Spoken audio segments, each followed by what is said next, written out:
Hello दोस्तों, स्वागत है आपका हमारे इस YouTube चैनल पे। दोस्तों, आज की हमारी कहानी एक ऐसी लड़की की है जिस लड़की को हुआ एक शादीशुदा आदमी से प्यार। तो चलिए सुनते हैं आखिर इस प्यार का क्या अंजाम हुआ।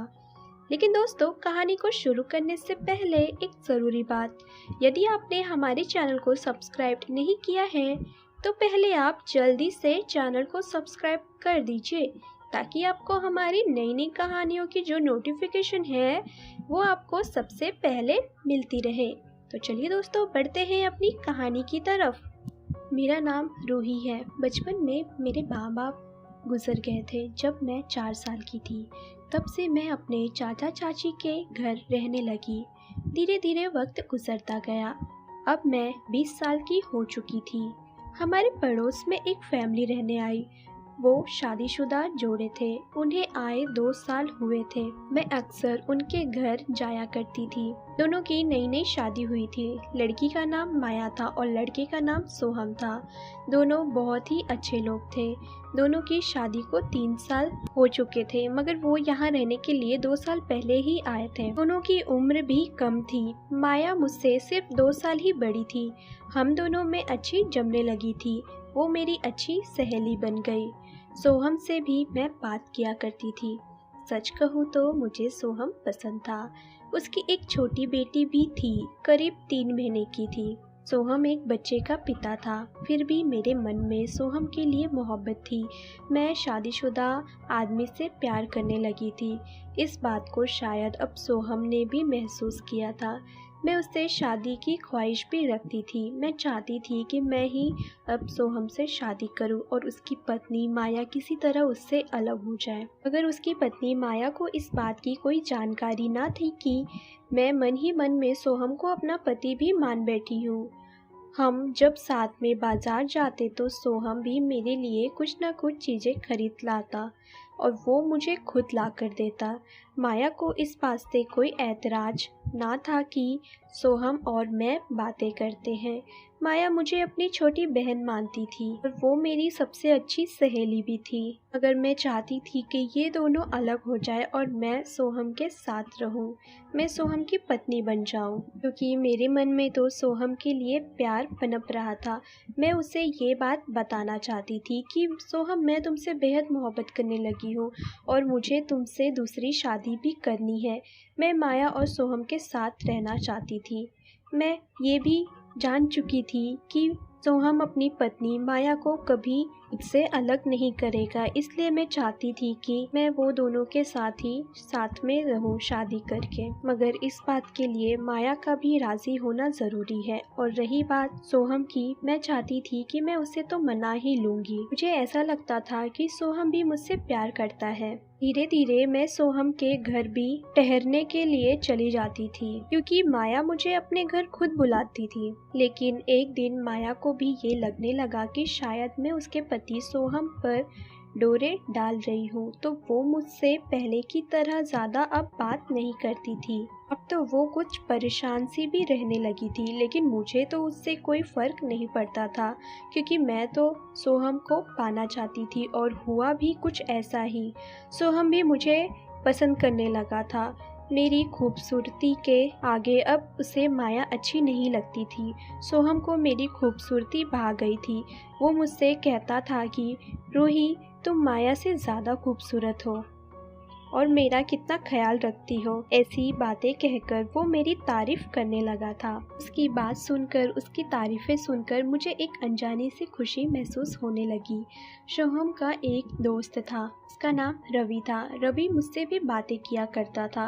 वो जानता था कि मुझे सोहम पसंद है, लेकिन रवि को सोहम की पत्नी यानी कि माया उसे पसंद थी, इसलिए हम दोनों एक दूसरे के राज को जानते थे। मैंने रवि से ये कहा था कि अगर तुम मुझे सोहम की बाहर की जानकारी लाकर दो तो मैं तुम्हारी माया से बात करवा देती हूँ। मैं सोहम के बारे में हर बात जानना चाहती थी। रवि से मैं यही कहती थी कि तुम मेरी मदद करो ताकि मैं भी तुम्हारी मदद करूं, क्योंकि माया किसी अनजान लड़के से कभी बात नहीं करती थी। मैं रवि से सोहम के बारे में ये जानना चाहती थी कि सोहम क्या करता है, कहाँ जाता है और कौन उसके दोस्त है और कितने लोगों से वो मिलता है और इनके साथ वो कैसे वक्त गुजारता है, क्योंकि रवि और सोहम एक अच्छे दोस्त थे और एक ही जगह दोनों नौकरी किया करते थे। और मेरी मुलाकात रवि से तब हुई थी जब सोहम उसे अपने घर लेकर आया था। मैं और माया आपस में बात कर रहे थे। मैंने जब रवि को देखा तो वो माया को ही देखे जा रहा था। तब मैं समझ गई थी कि इसे माया शायद पसंद आई है। उस दिन से मैंने अपना काम निकलवाने के लिए रवि का नंबर ले लिया था और तब से हम दोनों और मुझे उसके घर आने जाने की इजाज़त भी नहीं थी।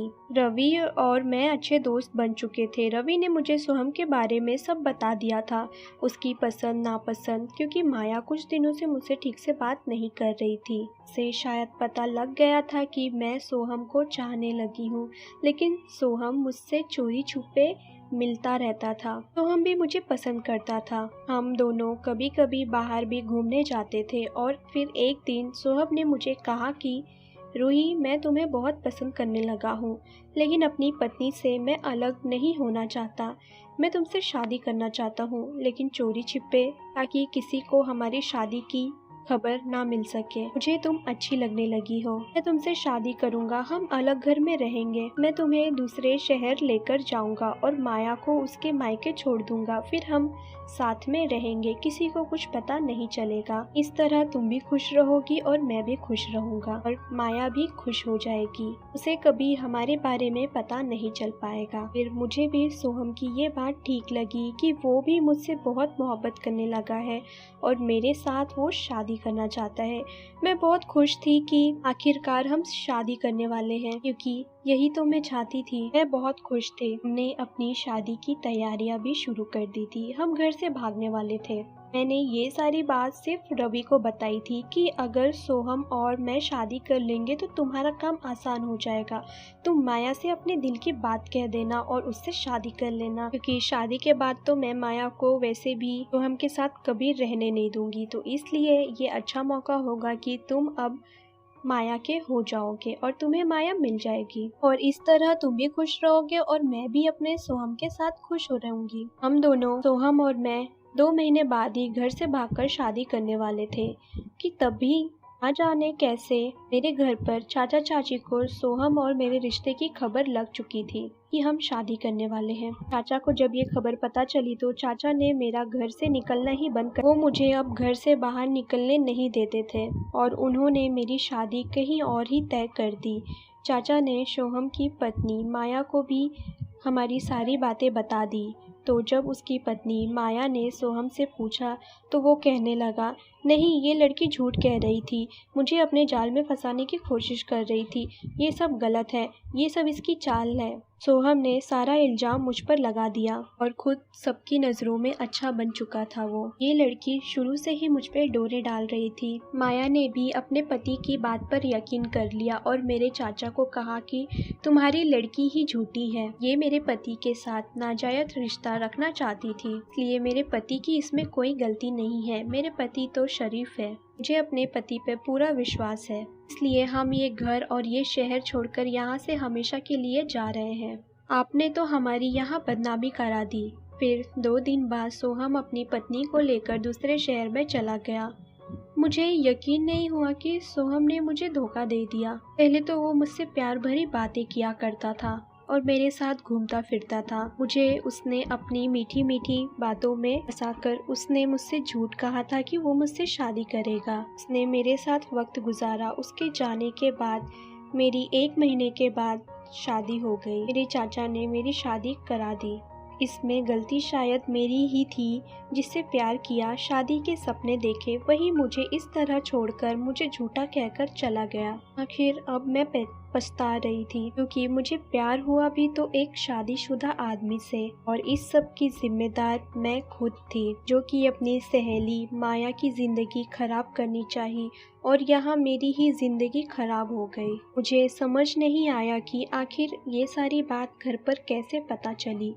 फिर एक दिन चाचा ने मुझे सारी बात सच सच बताई। उन्होंने मुझसे कहा कि तुम्हारा दोस्त रवि, उसने ही मुझे सारी जानकारी दी थी, क्योंकि वो नहीं चाहता था कि तुम अपनी जिंदगी खराब करो और तुम दूसरों की जिंदगी भी खराब करो। चाचा को मेरी और सोहम की ये बात रवि ने ही खुद बताई थी। खैर, इसमें तो गलती मेरी ही थी और उसकी सजा भी मुझे मिली। मैंने दूसरों की जिंदगी खराब करना चाहा और यहाँ मेरी ही जिंदगी बर्बाद हो गई। मेरी शादी जिससे हुई वो शराबी था। उसने मुझे शादी के 1 साल बाद ही तलाक दे दिया। अब मैं अपने चाचा चाची के पास फिर से आ गई हूँ, मगर वो लोग भी अब मुझसे ठीक से पेश नहीं आते। मगर मैंने तो सिर्फ प्यार किया था। क्या प्यार करने का यही अंजाम होता है? तो दोस्तों, अगर आपको हमारी ये कहानी पसंद आई हो तो कहानी को लाइक और शेयर करना ना भूलें दोस्तों हमें कमेंट करके अपनी राय इस कहानी के बारे में ज़रूर दें, ताकि हम आपके लिए ऐसी और भी नई नई कहानियाँ लेकर आते रहें। दोस्तों, अगर अभी भी आपने हमारे चैनल को सब्सक्राइब नहीं किया है तो पहले आप जल्दी से चैनल को सब्सक्राइब कर दीजिए, ताकि आपको हमारी नई नई कहानियों की जो नोटिफिकेशन है वो आपको सबसे पहले मिलती रहे। तो दोस्तों, हम फिर मिलते हैं अपनी एक और नई कहानी के साथ।